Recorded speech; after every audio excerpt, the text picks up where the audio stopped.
Hello, I thought I'd give a brief prelude to my upcoming 4 episodes on the sea turtles of Sanibel captiva and overall southwest Florida. I thought I'd give a little background because once I start the episodes, I try to keep the programs under 30 minutes, and with a lot of images it would be difficult to do that without giving you an outline or my background with sea turtle conservation.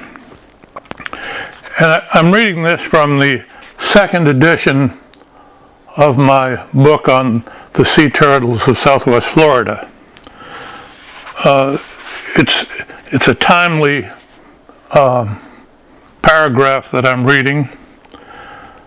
So we'll start. Turtles have held a special fascination for me for more than 70 years. I wrote a few years ago. Now that fascination has been with me for more than 80 years. That's a long time. As a small child, I wandered the New England woods and stalked pond margins searching for eastern painted, spotted, wood, and northern snapping turtles. For hours on end each summer, I studied the live turtle exhibit at a local zoological park, carefully noting the behavior and characteristics of each species. Never in my wildest boyhood dreams, however, did I envision myself as an adult on a darkened white sand Gulf of Mexico beach conducting similar observations on gigantic counterparts of those turtles of my childhood. In late June of 1953, I had the opportunity to see my first loggerhead sea turtle crawl out of the Gulf of Mexico and nest on Bonita Beach in southern Lee County on Florida's lower Gulf Coast. A year later, I saved my first loggerhead turtle and her nest just a few miles south on Vanderbilt Beach in Collier County. High school classmates decided to kill a loggerhead turtle which had innocently blundered into a summer night's beach party. I was able to muster enough support among my peers, and we insisted that the hapless turtle not be harmed. And she wasn't.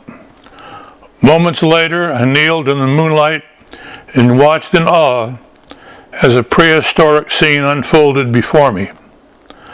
I have since observed this primeval act of procreation countless times, and each time I continued to be deeply moved.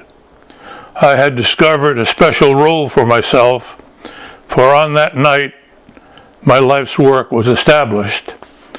And from that point I worked from the summer of 1954. I began working with loggerhead turtles on the beaches around Naples. In 1958, I moved to Sanibel Island and started a conservation program associated with my law enforcement duties. And later I formed an organization called Coretta Research that occurred in 1968.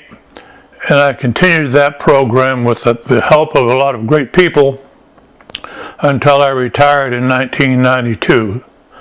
And these 4 upcoming episodes will share some of the things that I learned over those many years.